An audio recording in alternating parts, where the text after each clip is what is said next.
And this is going to be a very different sort of satsang, a very different sort of talk that I'm going to give, in fact. As people know, with the talks that I give, they tend to be talks to the universe, let's just say. They tend to be the sort of talks where when I'm speaking, the idea is that all living beings are listening. You know, it's with the idea of expressing Siddhanta, expressing the conclusions of Vedic philosophy in such a way that it applies to all beings. And today I'm going to be also doing that to some degree, but also addressing everyone here very specifically. You know, it's interesting. On the one hand, we do have a very massive audience, and we're going to talk about that a little bit during the board of directors meeting. We have a very large audience. Every time we put out a video, many thousands of people will watch them. You know, one video has 250,000 views, you know, which is very impressive. So often we do things specifically so those people out there can benefit. But in addition, the people who are here are also very, very important. And the reason why that's the case is because in any important spiritual endeavor, organizationally speaking, as far as attempting to do something in which we are benefiting not merely ourselves spiritually, but trying to benefit others, the entire world spiritually, it is important to keep in mind not just the greater audience of people who you are quite literally trying to save and help spiritually, but especially those individuals who are especially dedicated to the message, you know. And that very much describes everyone who is here today. You know, a few people who are not here today, and then again, other people who live throughout the nation, who even though physically they're not here, they are very, very dedicated. So I wanted to talk about this just a little bit. Our understanding of Dharma is a very unique understanding, in that it is an authentic understanding. You see, that's unique today. It is unique, and when I use the word unique, of course, whenever someone uses the word unique, what often that means is something innovative, something different, something new. In my case, of course, when I'm saying that what we do here is unique, what we teach is unique, I'm saying literally the opposite. Everyone today tries to make a business out of reinventing yoga, reinventing religion, reinventing spirituality. You know, oh, I just came up with a great new idea. We should turn inward. This is my new innovation. And I'll put a name on it and get that trademarked and start an LLC and etc. You get the idea. That's how spirituality, unfortunately, is communicated today. Everyone has an LLC. You're a so-called spiritual teacher today, you have an LLC. You know, and you have an accountant. Those are the two first things you do. You establish an LLC, and then you find a good accountant who you think is not going to cheat you. That's how you do religion today. Well, of course, again, that's not what we do at all. That is not what we do. The moment I started a movement, I started a nonprofit, not an LLC. I've never had an LLC. We try to do things as radically authentically as possible. Part of that authenticity is this: identity, the sense of identity. In a way, the process of self-realization, very generally speaking, is the process of identity and the recognition of identity. In other words, what does it mean to try to acquire self-realization? It is finding out who and what we truly are and identifying with that. Not identifying with that which was an illusion that we thought we were, but then discovered that no, we really have no connection to that, or at least a very, very weak connection. And to fully identify with that which we truly are. The sense of identity has to exist on every level, certainly on the most spiritual of levels, that is, identifying aham brahmasmi, that I am spirit, that I am consciousness. This idea, this realization that I am Atman, you know, that we are these eternal living beings who are really perfect in every way because we ourselves are reflections of the perfect. but we also need to identify in every way with who and what we truly are. That means even materially. That means even empirically. And to the depth with which that sense of identity itself has any meaning. Okay?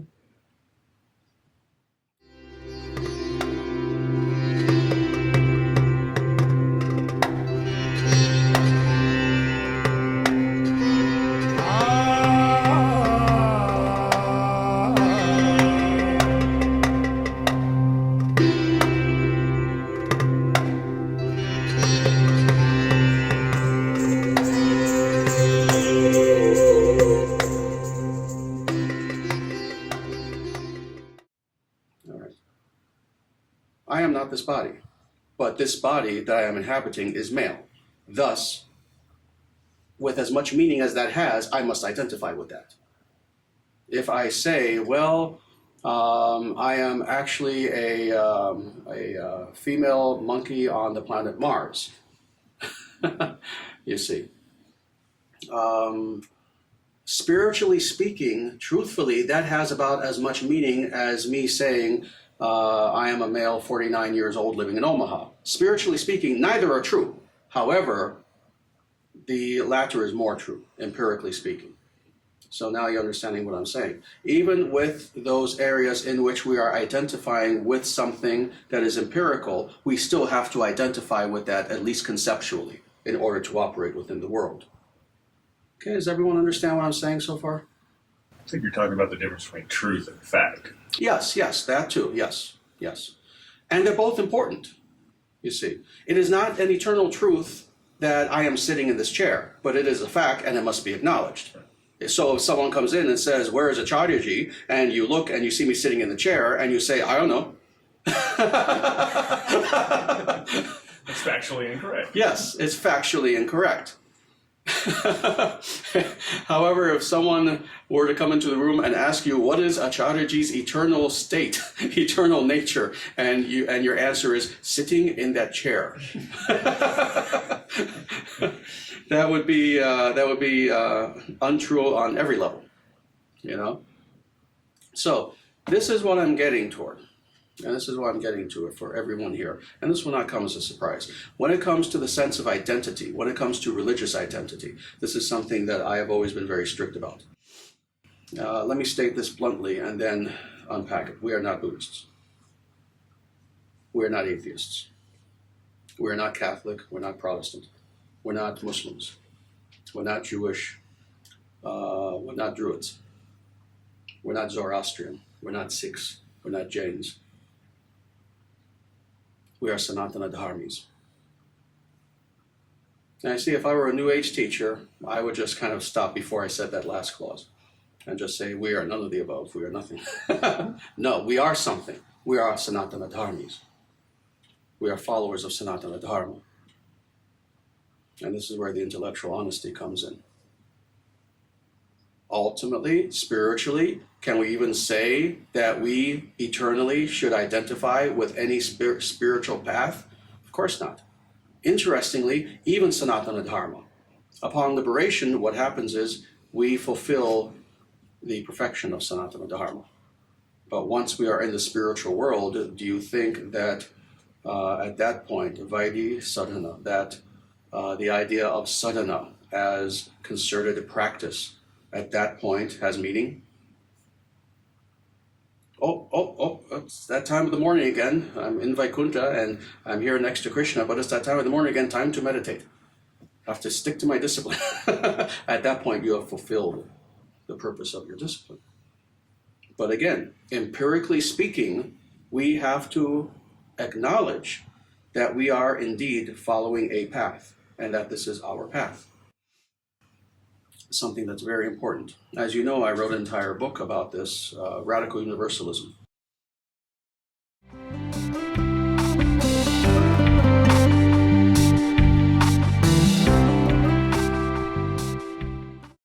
Where I make it very, very clear that the idea that we are pathless, the idea that all paths are one, the idea that, well, it doesn't quite matter what you believe, what you do, we all end up in the same place anyway, is quite literally the opposite of anything that can be intellectually upheld, logically upheld. Have you seen this book yet, Radical Universalism? I haven't looked at it yet. I'm working towards it. Okay, good. Yeah, whenever you have a chance. It caused a revolution in modern day Hinduism.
A lot of controversy at first.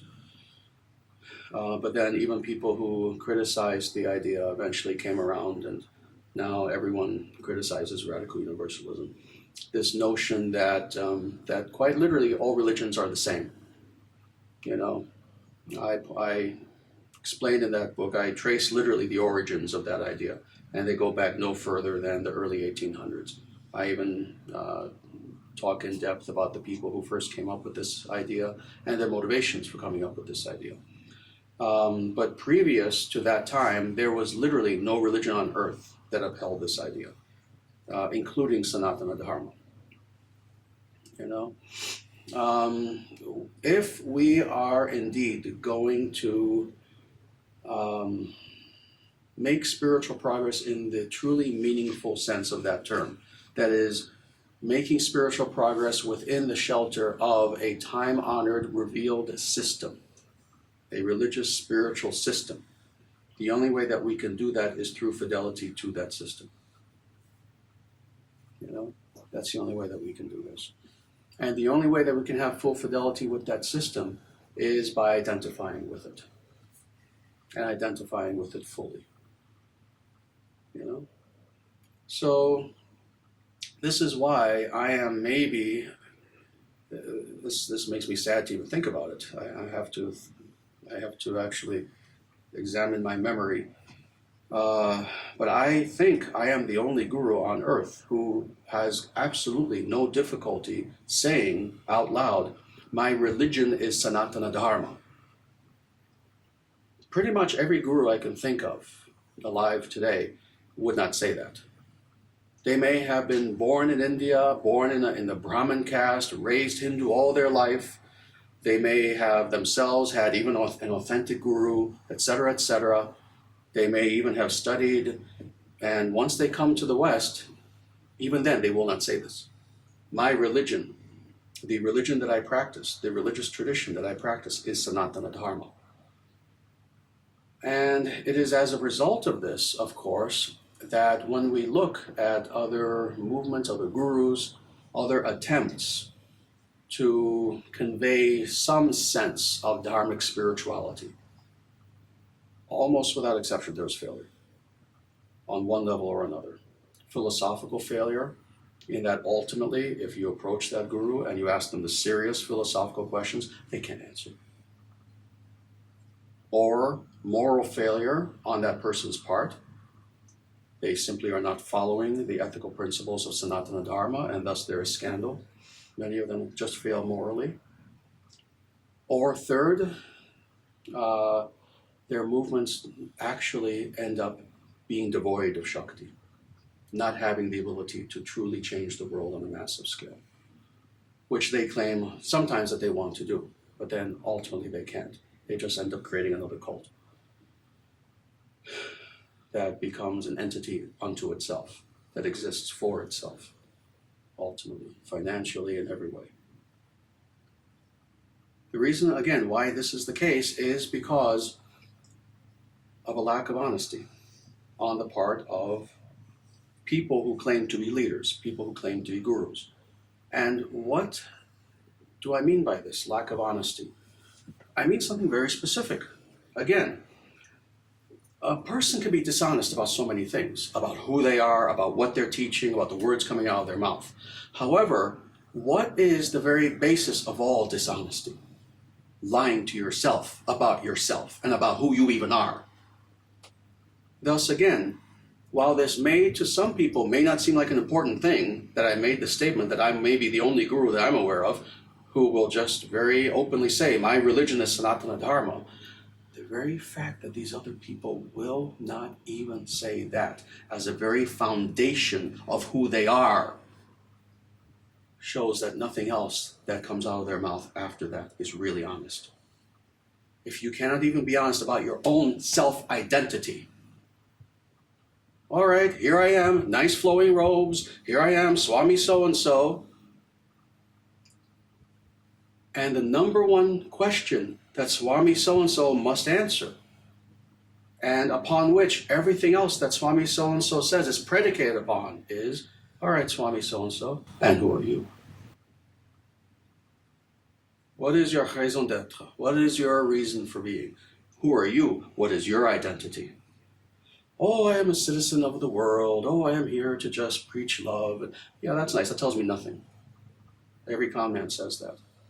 I can turn on the radio and there are all kinds of scam commercials where they all claim that they want to benefit the world. Every politician wants to benefit the world. Yes, that's very nice. Who are you?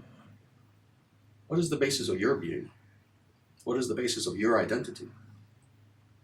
And when we have individuals who cannot even say that absolute beginning statement, that foundational statement about who they are, about what do they identify with,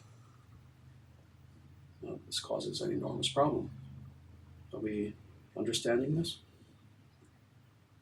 This is why it's important that not just for myself, but everyone here, all of my students here throughout the world, have this strong sense of identity on every level. Certainly spiritual identity, that's all I talk about, is spiritual identity. We have that. We know that. We know that. But also identity in every sense, including even when someone asks us this very practical question, what is your religion? Saying, oh, I'm interested in spirituality, but not religion, is not an answer. Saying, oh, what is my religion? Oh, universal love. It's not an answer. Because again, it says nothing. It says nothing. It's a cop-out answer. It's something a politician will say. Not someone who adheres to truth. Not someone who wishes to personify truth. And truth is a sword. Truth is sharp.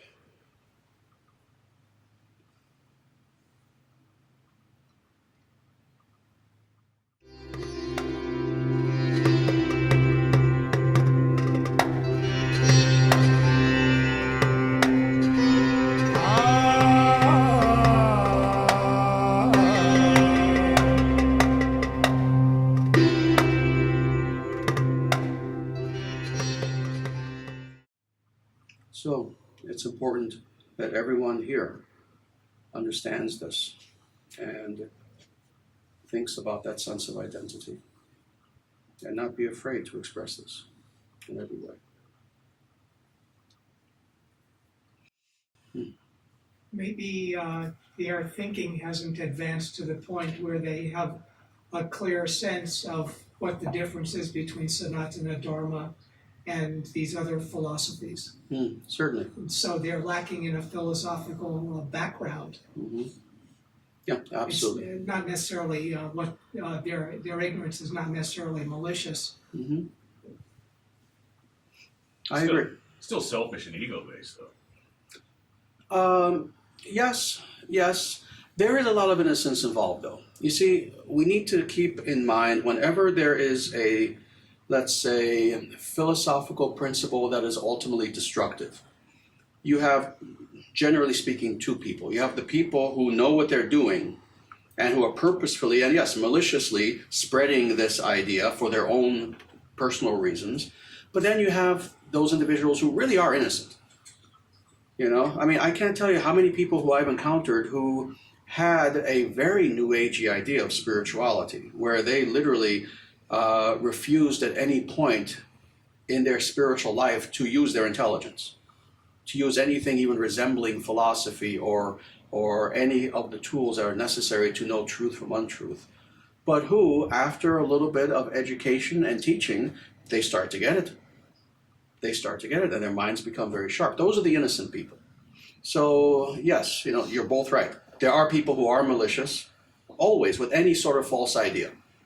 There are people who are malicious and who purposefully will spread that idea.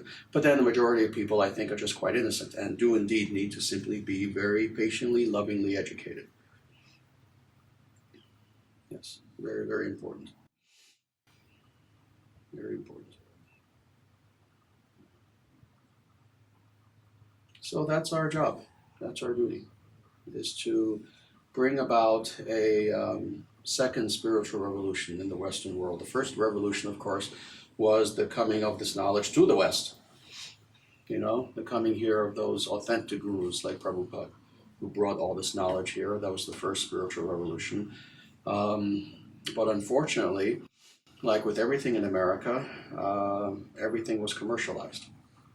All of it was commercialized. Well, now we need a second spiritual revolution in America, where we take that foundation and we make it into something real by bringing it back to its roots and to its authenticity.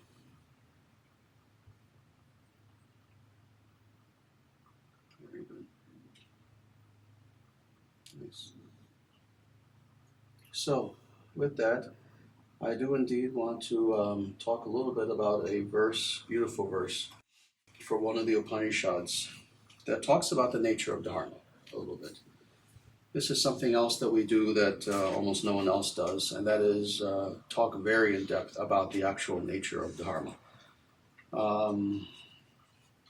And we've done this very much, but I like this verse very specifically because it gives us more of an idea of why it is important that we consciously identify with Dharma. So let me just read this. This is from the Mahanarayana Upanishad. There are two Upanishads. One is called Narayana Upanishad, and then there is Mahanarayana Upanishad. So those are two separate Upanishads. Okay, and this is chapter 79, verse 7. And I'll just read this first to everyone. Dharma constitutes the foundation of all affairs in the world. The people respect those who adhere to Dharma. Dharma insulates one against mental bewilderment, the bewilderment of the mind. Everything in this world is founded on Dharma. Dharma, therefore, is considered supreme. Very nice. So there are many verses like this in Mahabharata and pretty much everywhere, all throughout the Shastras, all throughout the Vedic literatures that have nice little descriptions of either what is Dharma or what is the functionality of Dharma. And in this case, very much it's talking about really both, but really focusing on the functionality of Dharma more than anything. And I just want to unpack this a little bit, just sentence by sentence, clause by clause. So let's start first with the very first sentence. Dharma constitutes the foundation of all affairs in the world. Okay, now first of all, what is meant by this? We've talked about this very much. Dharma itself, the very word, comes from the Sanskrit verb root, which means to uphold, to sustain. Dharma is quite literally that which sustains. Not sustaining merely in the energetic sense, as one thing quite literally giving facility to another thing such that that secondary thing can go on with its business and function, etc. Certainly Dharma does that. But more than this, Dharma also provides the principles through which we as living beings, living and operating within the material cosmos, have the ability to fully maximize all of the positive potential that is there within both ourselves as individuals, but then the collectivity of all things within nature itself. That means society, that means other beings, that means literally everything we can think of. Literally everything we can think of. Okay? So, this is why it's very nice that this one sentence is stating the nature of Dharma in this very specific way. Let me read this again. Dharma constitutes the foundation of all affairs in the world. Okay? So not merely of the world itself, but literally all the activities that are taking place within the world. All the interactions that are taking place within the world. Between ourselves and society, ourselves and our family, ourselves and other beings, etc., etc. Okay? All right, so this is the foundational sentence of this verse. Now, this next sentence is a very interesting one. The people respect those who adhere to Dharma. Really? Sometimes not. But really, this verse is indeed quite true. You know, the only reason why I'm stating this in this humorous way is because hearing this clause, hearing this verse, some people might think to themselves, oh, really? Well, so if a person upholds Dharma, they're going to have respect? Well, we've seen that that's not always the case. On the contrary, sometimes such people who try to uphold Dharma are ridiculed. Sometimes they're persecuted, sometimes they're killed. That's a backwards kind of respect, but it's still respect. Very good, very true. Very good. Yes, very true. That's quite true, actually. That is, yeah, very well said, a backwards type of respect. People, yes, a better way, well, not a better way, but an alternative way of saying this verse might be those people who uphold Dharma are taken seriously by others. And that is quite true. That is quite true. However, what this verse is talking about is the people. Okay, generally speaking. Again, it's interesting. I'm not the first person to point this out. Several people pointed this out. If you look at society in general, and this is true all throughout history and regardless of the nation or society that we're talking about, generally speaking, if you look at all human beings within that society, what you'll see is a spectrum of natures and behaviors among the individuals of that society. You'll see a spectrum. You'll see on the one side a minority of individuals, small minority of individuals, who are inherently good. You know? The sort of people who you know that really it's just in their nature to do good. They would never break the law. They would never, try to harm anyone. It's just their nature. That's just the way they are. They don't need to be told, oh, don't steal anything. They wouldn't think of it. Okay? You have that small group of people on the one hand. On the exact opposite side of the spectrum, of course, you have the asura. You have those individuals who are literally the opposite, who are the psychopaths. I can't think of her name, but there was a Harvard psychiatrist, I believe, who came up with the statistic that 4% of humans in human society are psychopathic in nature. That's pretty scary. That's 1 out of 25 individuals. They're concentrated in politics. Yes. Politics, finance, yeah, a few places like that. Yeah, unfortunately, they tend to be concentrated wherever there's power. Yeah, there was another study actually that proved that. In fact, that came out pretty recently. But they're a minority. Like 1 out of 25 individuals in human society are indeed evil. In other words, 24 hours a day, they tend to think, okay, what can I do to benefit myself regardless of who it hurts? All right? But then, In addition to, again, that small minority of extremely good people, that small minority of extremely evil people, you have all those individuals in the center who are simply innocent. Innocent.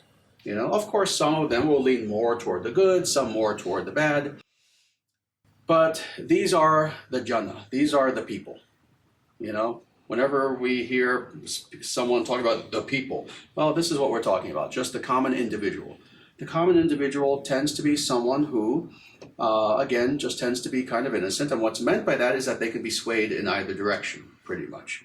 You know, that's who is being spoken about here, very specifically, the jana, the people. You know, so the people respect those who adhere to Dharma. Why is that the case? Because generally speaking, most individuals are very much swayed by what they observe. And when an individual is themselves adhering to Dharma, upholding Dharma, they become the sort of individual who becomes very much noticeable. They become the sort of individual who has the ability to influence others. You know, they become more charismatic, they become more effulgent. People have noted this many times, many times, just with people in general who are very spiritual. People who are monks, you know, people who are just very spiritual people, they tend to have an effulgence about them. They just tend to kind of have a non-visual light that kind of comes from them. They tend to be more attractive. Well, as a result of this, those individuals who uphold Dharma and who are providing a perfect example automatically, as a result of this, have the respect of the people, you know. And then you're also correct that, in fact, even those individuals who are literally adharmic, who are the people who you would think would appreciate Dharma the least, and who do, in fact, appreciate Dharma the least, even those individuals have to respect people who are upholding Dharma, even if it is with fear. All right, let's go on a little bit more. Dharma insulates one against mental bewilderment. So as we follow Dharma, of course, what does this mean? As we follow Dharma, we begin to lose our illusion. You know, the average individual is suffering from delusion, from bewilderment. The average individual really very often does not know what to do, what is the right decision to make with their lives. You know, they are, again, identifying with things that they really are not. They're identifying merely with the body. They're identifying with whatever thoughts or emotions just kind of appear, you know, in the mind or in the heart. Not really understanding, okay, which really expresses the real me and which don't. Possibly not even having the ability to even make that distinction to begin with. And just thinking, well, yes, any thought that pops into my mind, well, that's me. You know, any emotion that I have, well, that's me. You know, well, what this causes is indeed mental bewilderment. By following Dharma, that mental bewilderment quite literally begins to go away. Why is this the case? Because when we follow Dharma perfectly, when we follow the principles of Dharma, what are we doing? We're following nature. And we are returning also internally, returning to our own inner nature, our true nature. That being the case, we begin to see the world in a radically different way, not through the eyes of emotion, whatever emotion happens to be there at that particular moment, not through the eyes of merely anger or merely fear or whatever, but we begin to see things through the eyes of who and what we truly are, Atma. See? Very nice. There's much more to be said about that sentence, but time. Everything in this world is founded on Dharma. Okay? Really, in a way, how to explain this? Really, in a way, we could say that this is the end frame of the verse, even though there's another sentence after it. Why? Because this sentence is repeating what the first sentence has said, really, just with different words. Let me repeat the first sentence again, and then I'll do that other sentence, and you'll see how similar they are. The first sentence, Dharma constitutes the foundation of all affairs in the world. Okay? Now listen to the sentence that we just said. everything in this world is founded on Dharma.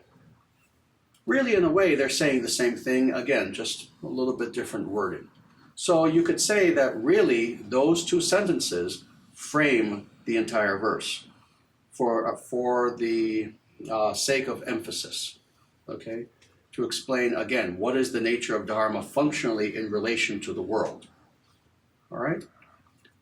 But amazingly, the verse does not end there. It now says something very bold, very bold. Dharma, therefore, is considered supreme. Dharma, therefore, is considered supreme. This sentence is doing something radically different from all the other sentences. The other sentences, again, were describing Dharma in a very functional way. What does Dharma do? Okay, not even what merely is Dharma, but what does Dharma do? So very functional. But now, this last little sentence is doing something radically different. It's making a very bold statement. Dharma, therefore, is considered supreme.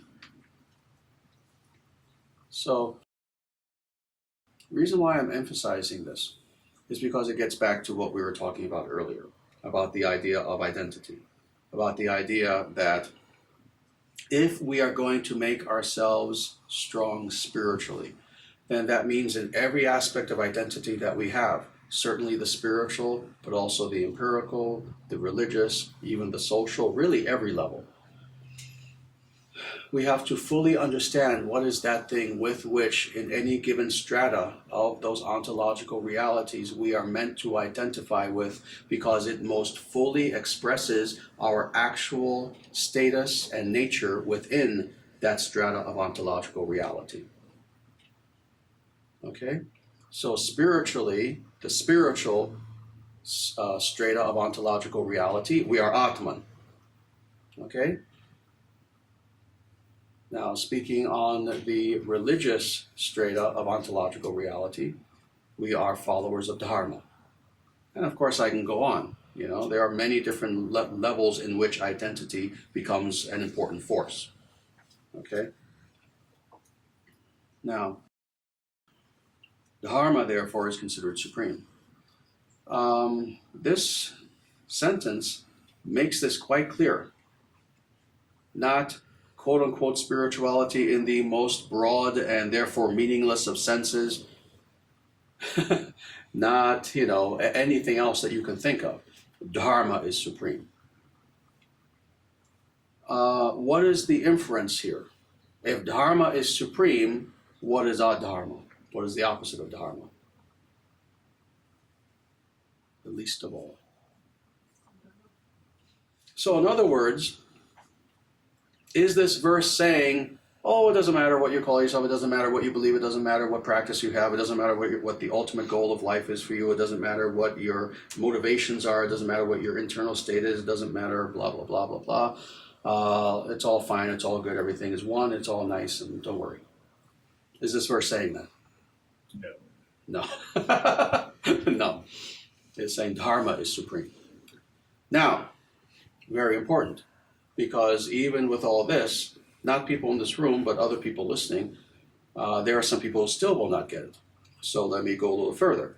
By saying Dharma is supreme, is this verse saying the Church of Dharma, which you must become a member of and be baptized in, and without which you will go to hell, is supreme? Is that what this verse is saying? No, that would reduce Dharma to a religion. Exactly. When this verse is saying Dharma is supreme, and this is where it gets tricky for some people, because you heard me just say Sanatana Dharma is our religion. Yes. On one level, the level of religion. However, is Sanatana Dharma religion alone? No. No, not on a higher level. Sanatana Dharma is indeed the eternal natural way. It can be expressed religiously, but on a higher level, it is not religion in the sectarian sense, in the denominational sense, in simply the organizational sense. You see, if it were that, then I would have the right to say any Hindu on earth who is not a paying, tithing member of the International Sanatana Dharma Society, they are not following Sanatana Dharma. Now, if I said that, would that be correct? No, no. So are we starting to see this subtlety of difference? How is Sanatana Dharma a religion? On one level, yes. On the level of identity within the strata of religion. If someone asks, what is your religion? And if we say anything other than Sanatana Dharma, we're a little confused. We're a little confused. So if someone were to ask me, oh, so what is your religion? My answer is Sanatana Dharma. But then on a higher level, am I saying that Sanatana Dharma is merely a religion in the same way that the Presbyterian Church USA, which is an actual denomination, or the United Methodist Church, or Lutheran Church Missouri Synod is a religion? That has no more meaning than you saying I'm Acharya. Exactly. Yeah. So some Christians would say that their religion is true for everyone, though, right? I mean, whether they believe in it or not. I mean, the way we say Sanatana Dharma is true for everyone, whether you believe in it or not. Some Christians would say that about Christianity. Oh, of course. Any statement in which you are claiming an absolute, would have hold that idea. Sure. But merely saying it and proving it are two different things. What is the ultimate truth? The ultimate truth is that this one symbol alone, not even coupled with the other, but this one symbol alone represents the absolute and all of reality. You do not even have spiritual existence unless you can fully understand this one symbol. And you may not know that, but it's true nonetheless. Now, I just made that statement. Anyone can make a statement. Now, the next question, and you see, this is why what we're talking about is not only crucial, it is the foundation of spirituality. I can make that statement, but if anyone who is a spiritual seeker now hears that statement from me and now begins to wonder, oh, that's interesting. Well, is that or is that not the case? What is their recourse for action? Merely to believe because I said it? Because you see, you're right. Everyone who claims that they have the truth will make the same statement and will at the very least infer that, and what I have just said is true whether you believe it or not. Anyone can say that. But now that you have gone to 100 churches, 100 temples, 100 different satsangs and ashrams and this place and that place, and they're all teaching different things, and yet they all say the same thing, and this is the truth, whether you accept it or not, whether people know it's the truth. Okay, they've all said the same thing, and yet they're all contradicting themselves. This is the place where the vast majority of spiritual seekers find themselves. Oh, what do you do now? You have two recourses of action. You have the intellectually, philosophically lethargic course of action, which is radical universalism, which is what most people do because most people are lazy. In other words, they'll say, oh yes, they're all giving me contradictory ideas, yet they all claim it's the truth. Therefore, it must all be the truth. That's the lazy approach. The heroic approach, spiritually speaking, the true approach, is to instead examine that, all right, all these so-called authorities claim that they have the absolute truth and that I'm just too stupid to see it. And so is the majority of the world. Let me examine whether or not that's the case. Number one, what is the basis of your authority? By what authority do you claim that you know with absolute certainty that this symbol, and it must be away from the other one, that one is not the truth, you see. That one is not God. This one is God. How do you know? All right, I hear your words. How do you know that? First, begin with the personal. Don't even get to the philosophical. Don't even get to epistemology yet. Start with the personal. Okay, you, sir, Swami such and such Ananda sitting there very nicely. How do you know this as an individual? And then from there, you go to epistemology. Because what's the answer that the person will most likely give you? The only answer that they can, because they don't know the truth. They'll try to infer that it was a personal realization on their part. Well, I was very deep in meditation, and at one point it just appeared within me the truth that this one symbol is indeed God. Okay, well, that's very nice. That's your own subjective opinion. But upon what authority external to your own subjective experience are you basing this? You see? So, okay, this is the truth, the ultimate truth according to you, that this one symbol is indeed the absolute. All right, has anyone else said this before you? Because if this one symbol is indeed the absolute, you would think that the absolute would have the ability to reveal itself all throughout history. Where did you get this idea from? Do you have a guru? And did he say the same thing? And that person's guru, and that person's guru, and that person's guru? And this is something that has been common knowledge, at least in one tradition on this earth, for quite some time? That's the first thing you have to ask. Second thing you have to ask is, all right, now there have been many great sages throughout history, many great sages who have proven themselves to be sages by their words and by their actions. There has been the Buddha, there has been Lao Tzu, there has been Jesus, there have been hundreds of rishis, thousands of yogis who have proven themselves to be enlightened beings and to indeed know the absolute truth. Have any of them actually said that this symbol, you see, not just symbols in general, this symbol that I bought in 1978, that's when I bought this, this symbol is God. This symbol is the absolute. Did Jesus say that anywhere? Did the Buddha, did the rishis, anybody? Or is it just coming from you? Is this found in any scriptural authority anywhere? I've read the Upanishads. I don't remember hearing about a specific symbol that was bought in 1978 being the absolute truth. You see where I'm going with this? It may seem tedious for the seeker when I say, well, the seeker has two courses of action, the lazy one or the heroic one. They can be lazy and just say, well, okay, all these people are telling the truth, or they can follow the heroic path and start to ask questions. That may seem like a very tedious thing to do. Oh my God, what do I do? You mean I have to go to all these people and just riddle them for years with questions? No. How long did it take me to ask these few questions? About 5 minutes? And if you don't have the ability to actually encounter the person face to face, Swami so-and-so making this claim, you don't have to. Just try to figure out the questions yourself. Okay, well, I just watched this YouTube video by Swami so-and-so who is claiming that this symbol that he's holding up is the absolute truth. But he hasn't said where he got this from. He hasn't said, where this is in scripture, etc. You can figure out yourself who's lying and who's not. Very simple. Very simple. It's interesting, it's fascinating how trying to understand the proper derivation of authority, spiritually speaking, is actually easier done than most of us would think. Most individuals, however, don't want to traverse that route. Because, again, it's just easier to do the easier thing.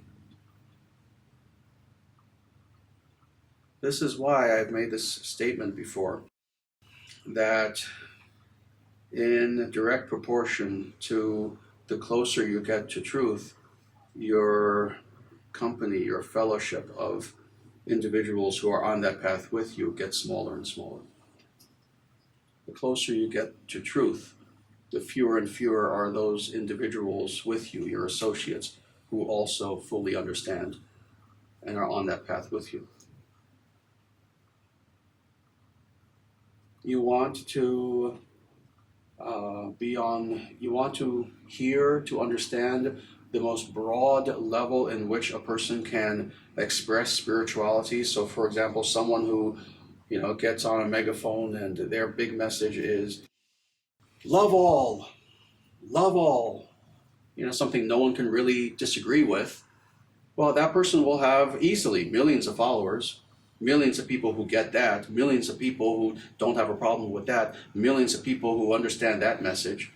But then, if you want to go from the most general to then, a little more specific. What does that mean, love all? What is the nature of love? What do you mean by love? What do you mean by love? How do I express that love? What is a higher versus a lower form of love? By love, do we mean a temporary love or a love that's more extensive, more eternal? And on and on. And all, what do you mean by all? And more, why? Love all? You've told me to love all. Why?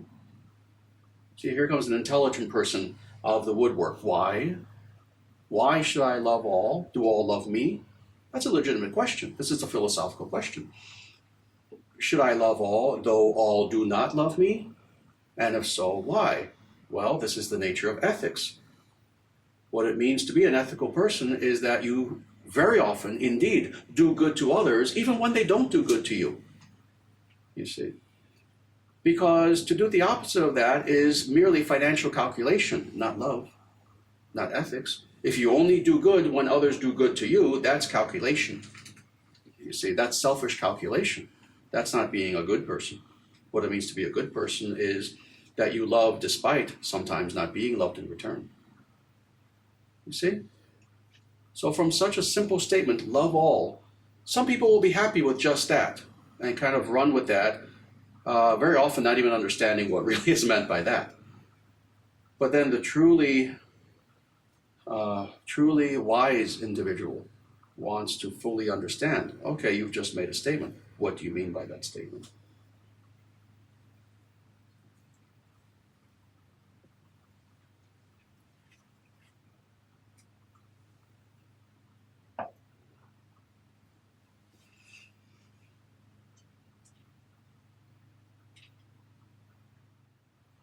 There's another side of that argument as well. That you hear all these different things from all these different people, and some people arrive at the conclusion that no one has the truth. Mm-hmm. Mm-hmm. Just kind of the polar opposite of, well, everyone has a truth, so I accept everything, Mm-hmm. versus I reject all of it because none of them are right. Mm-hmm. Sure. Which is really, in the end, saying the same thing. Yeah. Really, it has the same effect in the end. Yeah. Stones. Yeah. This is why, again, this is why I keep stressing this, that we can take the easy and cowardly way out, or we can take the path which requires a little bit more work, a little bit more effort on our part, a little bit more sacrifice, a little bit more time, a little bit more effort, but which will actually lead to something. And if we claim that what we are searching for is the truth, then we have to choose the latter and not the former. But yes, you're very correct.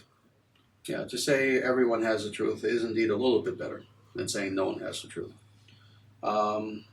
Practically speaking, however, the effect is the same on the individual, and the effect is this, that if everyone has the truth or if no one has the truth, the effect for me as an individual is that in either case, I don't need to commit to a truth. You see, because there is no actual truth to commit to in either case. Some people think it's just okay to be innocent and say things that are wrong and just... Well, sure, you can still do harm as an innocent person. That's a very good point. Yes. If very innocently you heard that something is the truth and it's something that is just some propaganda that was created by some nefarious group or individual, and very innocently you're just kind of repeating it, you're doing harm. You're doing harm innocently. But yes, this is why, in a very practical sort of sense, even if someone is innocently saying something that's not true, we have to educate them. Because not only are they deluded, but they're also repeating something that is untrue. Yeah. Yes. Acharya ji, I have one question. It seems to me that when I say I am following Sanatana Dharma, I really don't know enough to make the claim yet, because I have the words, but I don't have the content to fill it. I know very little about what's implied by that statement.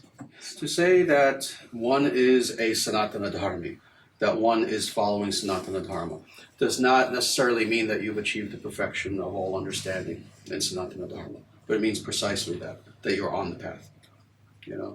So the truth is, what you've said is more of a manifestation of your own personal humility than anything else. But you're very much a follower of Sanatana Dharma. And don't be afraid to just state that.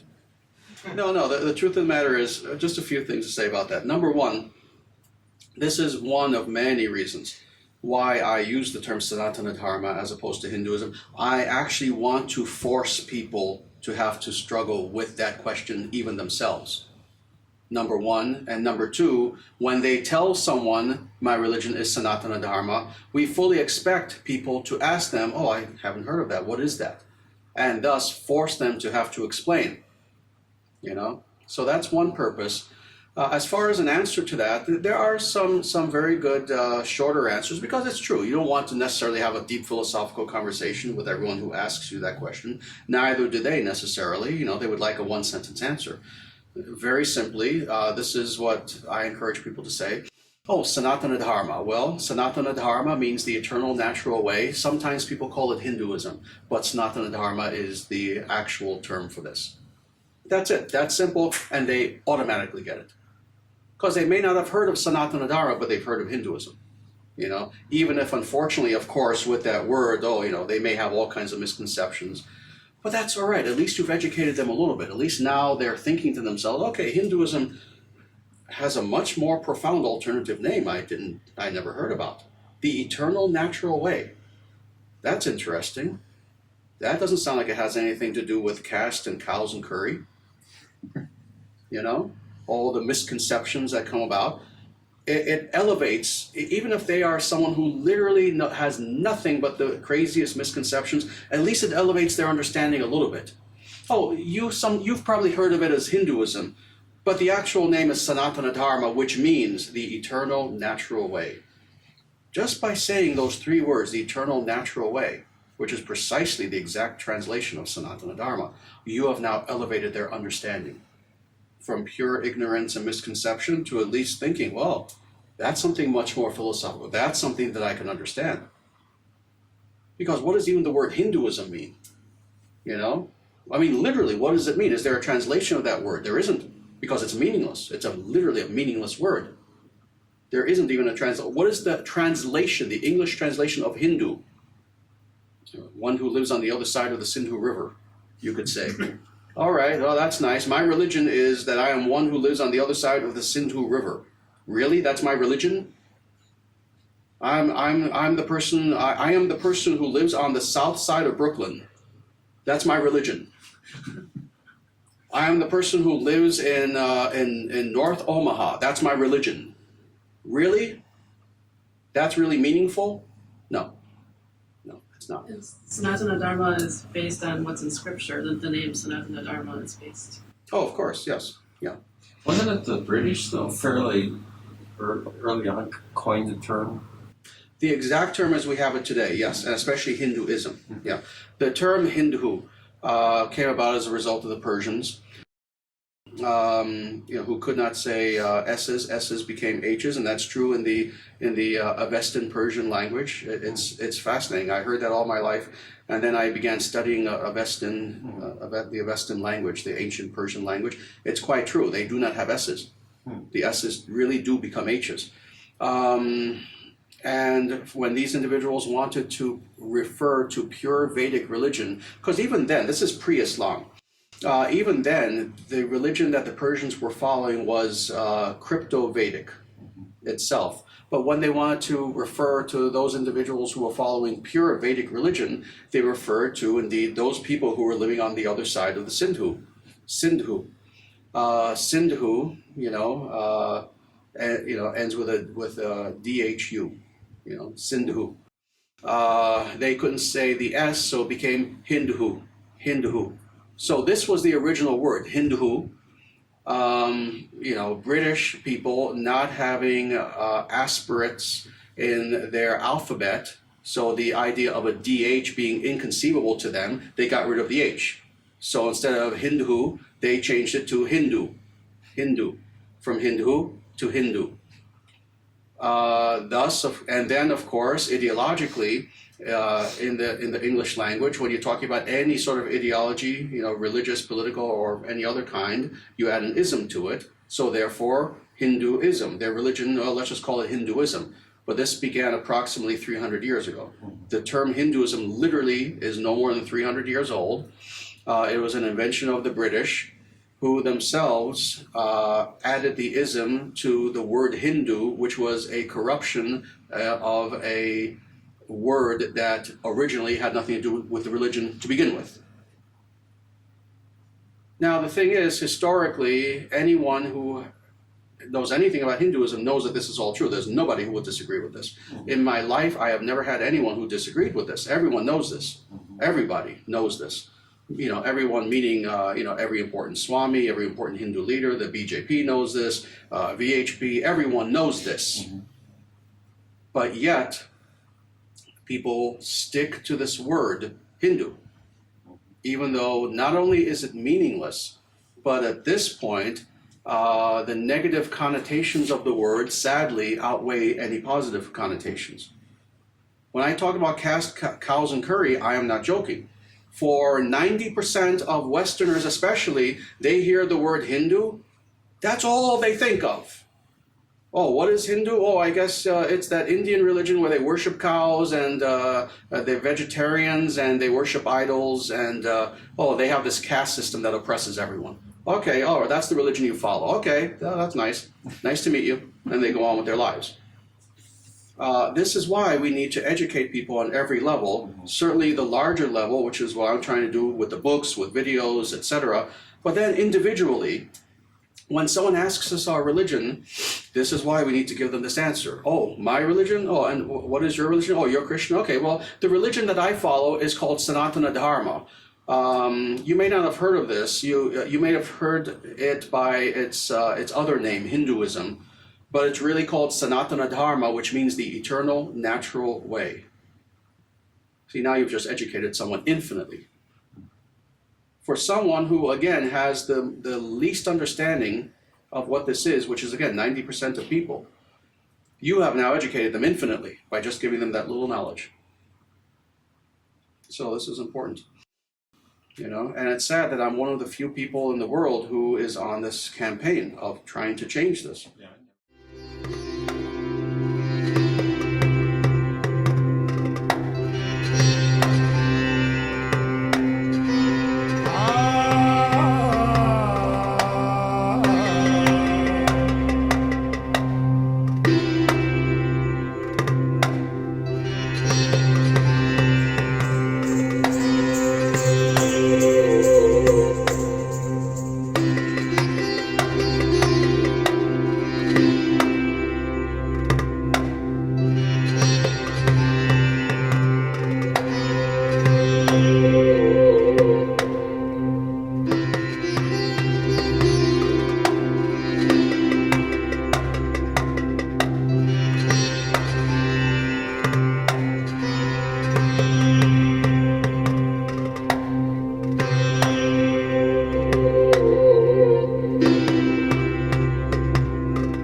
The idea of denominationalism, the idea of even asking, what is your religion, is very, very new. And when I say very new, I mean the last 2,000 years.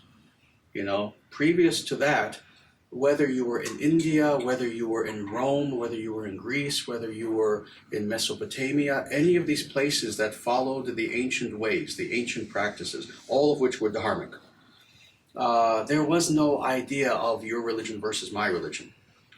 People always worship different gods. They all had their various pantheons, Ishta Devatas, But what was more important was how deep is your realization? How much are you practicing? In other words, you would look at the actual quality of the person, their spiritual quality. So it was more of a vertical understanding versus a horizontal understanding.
That's why the existence of space aliens has never been proven. The cap is always on the camera.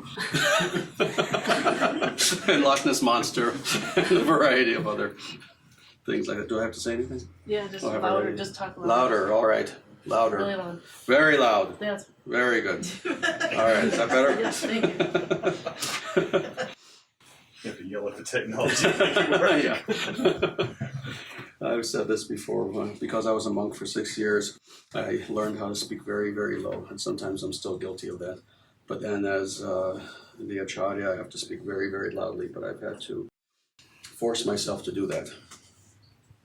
But it's important to speak as loudly as possible.